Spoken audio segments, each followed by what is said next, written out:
नमस्कार बच्चों। आज हम कक्षा छठी का जो पाठ है, पाठ 8 प्रायश्चित पढ़ने जा रहे हैं। पाठ को पढ़ने से पहले हम प्रायश्चित के अर्थ के बारे में समझ लें कि प्रायश्चित होता क्या है। प्रायश्चित क्या है जी?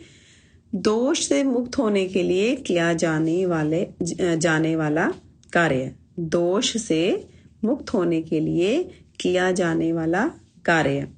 वो दोष जो है वो कोई और भी हम पे लगा सकता है, और दोष जो है हम खुद पे भी लगा सकते हैं कि भाई मुझसे ये गलती हो गई, मैं यहाँ गलत हूँ, मुझे इस कार्य के लिए ये प्रायश्चित करना है। या कोई आपको समझा दे कि भाई आपसे ये गलती हो गई है, आपको इस कार्य के लिए प्रायश्चित करना चाहिए। अब प्रायश्चित इस कहानी का नाम क्यों पड़ा वो हमें कहानी पढ़ के पता चलेगा। तो बढ़ते हैं कहानी की तरफ। पाठ 8 प्रायश्चित। होली का दिन था। बच्चों ने इधर उधर से एकत्र की गई थोड़ी बहुत लकड़ियां गांव के शिवालय के करीब खुले मैदान में शाम हो जाने पर होली में जलाई। अब आप सबको ये पता होगा कि जो होली का त्योहार है, होली जो रंगों का त्योहार है, उस रंग वाले त्योहार से एक दिन पहले होली का दहन होता है, उसे होली कहा जाता है। और जो रंग से हम खेलते हैं उसे रंग पंचमी कहा जाता है। तो बच्चों ने होली मनाने के लिए क्या किया था, थोड़ी बहुत लकड़ियां जो थी इकट्ठी की हुई थी। आग की लपटें अधिक ऊंची नहीं उठ रही थी, उनके पास बहुत ज्यादा लकड़ियां थी नहीं, तो आग भी उसके अनुसार उतनी ही हो रही थी जितनी लकड़ियां थी। बच्चों के चेहरों पर इसलिए उत्साह नजर नहीं आ रहा था। गोपू ग्वाले की कुटिया के पिछवाड़े गोबर के उपलों का ढेर लगा हुआ था। अब गोपू कौन है? अब कहानी में मुख्य पात्र है गोपू। जो गोपू है वो क्या है, उपले बनाता है, उनको शहर में जाकर बेचता है, इस तरह वो अपना गुजारा करता है। अब जिस समय जो बच्चे यहाँ पर होली के त्योहार में लकड़ियां जला रहे थे, वहां उस समय गोपू घर पे नहीं था। वह उपले बेचने पास के शहर गया हुआ था और अभी तक लौटा ना था। शरारती बुधवा को गोपू के उपले सहसा याद हो आए। किसे याद हो आए? बुधवा को। याद आने का मतलब कि उसके दिमाग में ये बात कौन थी कि कहाँ से इन लपटों को और ऊंचा उठाया जा सकता है। आज दोपहर पाठशाला से लौटते हुए भी उसने ग्वाले की कुटिया के पिछवाड़े उपलों के ऊंचे ऊंचे ढेर देखे थे। उसने अपने मन की बात मित्रों से कही तो सभी सहमत हो गए। जो उसके बाकी मित्र थे वो भी इस बात के लिए सहमत हो गए कि हाँ, जो बुधवा ने सोचा है वो बिल्कुल ठीक है, क्योंकि वो तो बच्चे थे। उनके मन में जो विचार आया था कि किस प्रकार इन आग की लपटों को और ऊंचा उठाया जाए, वो सिर्फ उसके लिए कार्य कर रहे थे। गोपू की कुटिया के पिछवाड़े पहुंचते बाल मंडली को देर न लगी। कुछ लड़के जल्दी जल्दी उपले बटोरने लगे तो कुछ उन एकत्र किए हुए उपलों को शिवालय के करीब जल रही होली की आग को समर्पित करने में तल्लीन हो गई। कुछ मतलब उठा रहे हैं, इकट्ठे कर रहे हैं, और कुछ इकट्ठे किए हुए उपलों को कहाँ पहुंचा रहे हैं? जहां पर होली जलाई जा रही है। तेजी से जलते उपलों को देख सब खुशी से नाचने गाने लगे।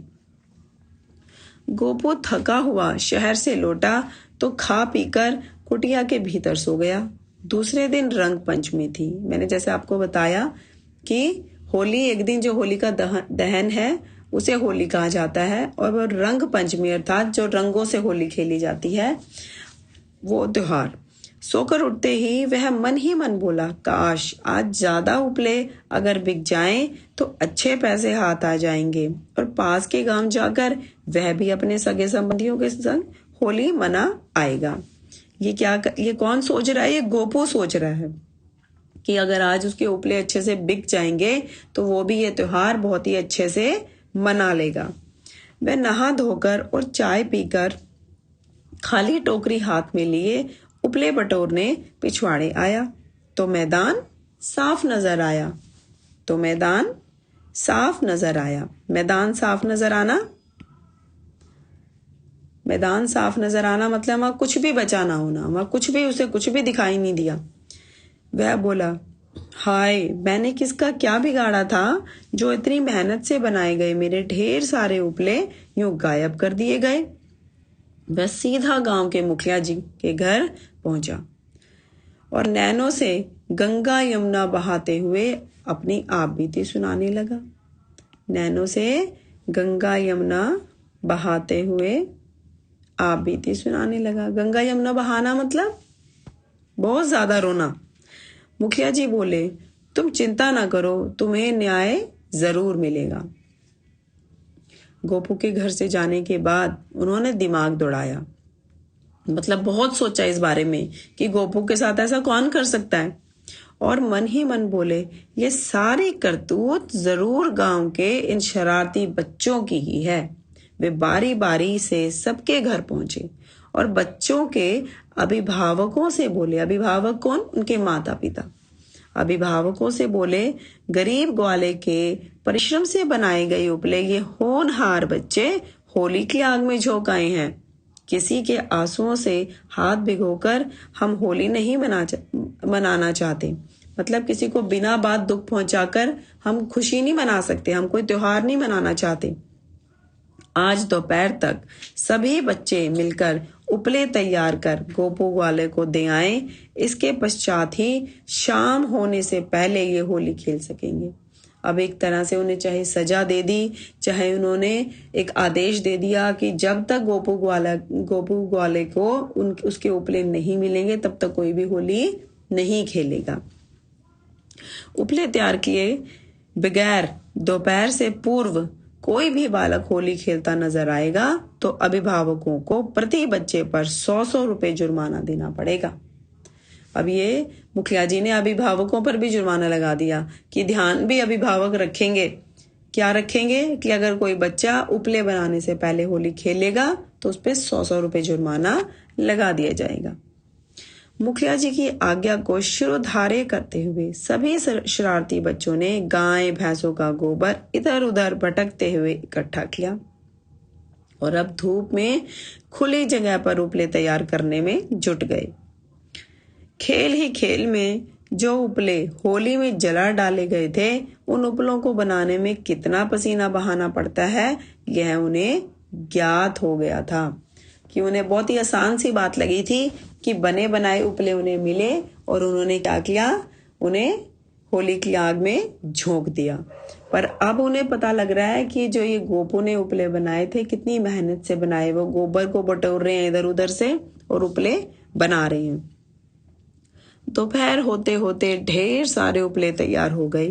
मुखिया जी गोपू ग्वाले की कुटिया पर पहुंचकर बोले, गोपू भैया, बच्चों ने प्रायश्चित कर लिया। तुम्हारे उपले इन सब ने पुनः दोपहर होते होते ढेर सारे उपले तैयार हो गए। मुखिया जी गोपू ग्वाले की कुटिया पर पहुंचकर बोले, गोपू भैया, बच्चों ने प्रायश्चित कर लिया है। तुम्हारे उपले इन सब ने पुनः तैयार कर दिए हैं।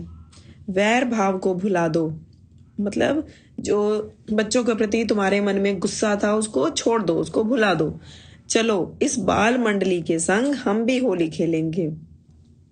कहते हुए मुखिया जी ने दुपट्टे में छिपाई हुई अबीर की पोटली निकाल बच्चों को थमा दी। गुलाल के बादल उड़ चले। मुखिया जी का इतना सुंदर न्याय देखकर गोपू का चेहरा खिल उठा। ये थी जी कहानी। और अब प्रायश्चित समझ आ गया होगा। प्रायश्चित क्या था? जो उन्होंने उपले बनाए थे। उसके बाद जी हिंदी पंजाबी शब्द रूप हैं। उसके बाद हमारे छोटे प्रश्न उत्तर हैं जी, इनको कर लेते हैं पहले। हाँ जी, बच्चों ने किस त्योहार के अवसर पर लकड़ियां जलाई? बच्चों ने होली के त्योहार पर लकड़ियां जलाई। कौन से त्योहार पर? होली के त्योहार पर। बच्चों ने होली कहाँ मनाई? बच्चों ने होली शिवालय के करीब खुले मैदान में मनाई। गोपू कैसे गुजारा करता था? गोपू उपले बेचकर गुजारा करता था। शरारती लड़कों ने किसके घर से उपले चुराए? शरारती लड़कों ने गोपू के घर से उपले चुराए, या गोपू ग्वाला भी लिख सकते हैं जी। मुखिया ने शरारती बच्चों को क्या सजा दी? मुखिया ने शरारती बच्चों को उपले बनाने की सजा दी। इसके बाद जी बड़े प्रश्न उत्तर हैं हमारे, दो ही हैं ये। पहला है, क्या आप मुखिया द्वारा बच्चों को दी गई सजा से सहमत हैं? अगर हैं तो क्यों? जी हाँ, हम मुखिया द्वारा बच्चों को दी गई सजा से पूरी तरह सहमत हैं, क्योंकि किसी को दुख देकर या किसी का नुकसान करके कोई भी त्योहार नहीं मनाना चाहिए। ऐसा करने से हमें कभी भी सच्ची खुशी का अनुभव नहीं होगा। प्रश्न 2 है जी, गोपू का चेहरा प्रसन्नता से क्यों खिल उठा? बच्चों द्वारा उपले चुरा लिए जाने के कारण गोपू उदास हो गया था, किंतु जब गांव के मुखिया ने बच्चों को उपले बनाने की सजा दी और कहा कि सभी बच्चे उपले बना दिए जाने के बाद ही होली खेल सकेंगे, मुखिया जी का इतना सुंदर व सच्चा न्याय देखकर गोपू का चेहरा प्रसन्नता से खिल उठा। ये थे जी प्रश्न उत्तर इस पाठ के। अब हम व्याकरण अभ्यास देख लेते हैं। व्याकरण अभ्यास में पहले हैं जी मुहावरे, जिसके अर्थ हमें पहले से दिए हुए हैं, हमें उनके वाक्य बनाने हैं। मैदान साफ नजर आना, कोई चीज बाकी ना बचना। गोपू जब उपले लेने झोपड़ी के पीछे गया तो उसे मैदान साफ नजर आया। नैनों से गंगा यमुना बहाना, रोने के कारण आंखों से खूब आंसू बहना। अपने पिताजी से डांट सुनकर राधा गंगा यमुना बहाने लगी। दिमाग दौड़ाना, गहराई से सोचना, मुश्किल सवाल को हल करने के लिए राम ने खूब दिमाग दौड़ाया। आंसुओं से हाथ भिगोना, किसी को बिना कारण दुख देकर खुश होना। मुखिया ने बच्चों को सीख दी कि किसी के आंसुओं से हाथ भिगोना अच्छी बात नहीं है। जुट जाना, पूरी तरह लग जाना। कक्षा में प्रथम आने के लिए मीरा पढ़ाई में जुट गई। पसीना बहाना, कड़ी मेहनत करना। फौज में भर्ती होने के लिए राहुल ने खूब पसीना बहाया। चेहरा खिल उठना, बहुत खुश होना। नई साइकिल देखकर मेरे भाई का चेहरा खिल उठा। ये थे जी मुहावरे। इसके बाद है जी प्रयोगात्मक व्याकरण। प्रयोगात्मक व्याकरण में सर्वनाम और उसके भेदों के बारे में बताया गया है। ठीक है जी, तो जो सर्वनाम का टॉपिक है ये हम एक अलग से पूरी वीडियो में डिस्कस करेंगे।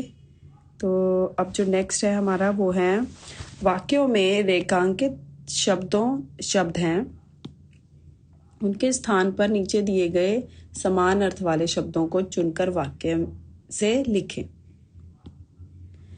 अब जी जैसे पहला इसमें वाक्य है, आज दोपहर पाठशाला से घर लौटते हुए उसने ग्वाले की कुटिया के पिछवाड़े उपलों के ढेर देखे। अब जो पाठशाला है, पाठशाला का अन्य जो अर्थ है, समान अर्थ है, वो है जी विद्यालय, और कुटिया का है जी झोपड़ी। गोपू कुटिया के भीतर सो गया। कहाँ सो गया? अंदर सो गया। तुम चिंता ना करो, तुम्हें न्याय जरूर मिलेगा। तुम फिक्र ना करो, तुम्हें न्याय इंसाफ जरूर मिलेगा। गरीब ग्वाले के परिश्रम से बनाए गए उपले ये होनहार बच्चे होली की आग में झोंक आए हैं। गरीब मतलब निर्धन, परिश्रम मतलब मेहनत, आग मतलब अग्नि। वे सभी सहमत हो गए। सहमत मतलब राजी हो गए। शरारती बुधवा को गोपू के उपले सहसा याद हो आए, अचानक याद हो आए। इसके बाद जी व्यक्तिवाचक संख्या, आपको कुछ शब्द दिए गए हैं जिसमें से व्यक्तिवाचक संख्या अलग निकालनी है। जातिवाचक जो हम पुराने पाठ हैं, इससे पहले जो 2-3 पाठ हैं, पहले दूसरा तीसरा, उसमें संख्या और संख्या के भेदों के बारे में हमने पढ़ा था। उसके अनुसार आप जातिवाचक, व्यक्तिवाचक और भाववाचक के शब्द अलग अलग कर लेंगे। उसके बाद जी हमारे पास आता है कि नीचे लिखे पंजाबी वाक्यों के बदले अपने पाठ से छांटकर हिंदी वाक्य लिखें। तो इसका अनुवाद करना है जी। मैं किसे दा की विगाड़िया सी कि इन्नी मेहनत नाल बनाईयां गईयां ढेर सारियां पाथियां इंज गायब कर दित्तियां गईयां। मैंने किसी का क्या बिगाड़ा था कि इतनी मेहनत के साथ बनाए गए ढेर सारे उपले इस तरह गायब कर दिए गए। ख ਉਹ ਪਾਥੀਆਂ ਵੇਚਣ ਲਈ ਨੇੜੇ ਦੇ शहर वल गया होया सी। वह उपले बेचने के लिए पास के शहर की तरफ गया हुआ था। पास के शहर की तरफ भी लिख सकते हैं और भी लिख सकते हैं। इस बाल मंडली नाल असी भी होली खेड लईए। इस बाल मंडली के साथ हम भी होली खेल लें। मुखिया जी दा इन्ना सोहना न्याय वेख के गोपू दा चेहरा खुशी नाल खिड़ पिया। मुखिया जी का इतना सुंदर न्याय देखकर गोपू का चेहरा प्रसन्नता से खिल उठा। ये थे जी अनुवाद। और इसकी जो आखिरी एक्सरसाइज है वो है नीचे लिखे शब्दों में अक्षरों को उलट पुलट कर एक नया सार्थक शब्द लिखें। जैसे सब, बस, रहा, हार, मना, नाम, सबने, बसने, सहसा, साहस, करीब, परीक। इसके अलावा भी अगर कोई सार्थक शब्द बनता है, सार्थक का मतलब क्या है? सार्थक का मतलब है जी जिसका कोई अर्थ हो। ठीक है जी, ये नहीं है कि हमने तोड़ मरोड़ के बस शब्द लिख दिए लेकिन उसका कोई अर्थ नहीं बन रहा तो उसे सार्थक नहीं कहा जाएगा। हमने सार्थक शब्द बनाने हैं अर्थात जिसका कोई अर्थ हो। तो जी यहाँ तक था हमारा पाठ, इसके जिसमें कि हमने इसके प्रश्न उत्तर और व्याकरण अभ्यास किया है। पाठ को ध्यान से सुनने के लिए बहुत बहुत धन्यवाद।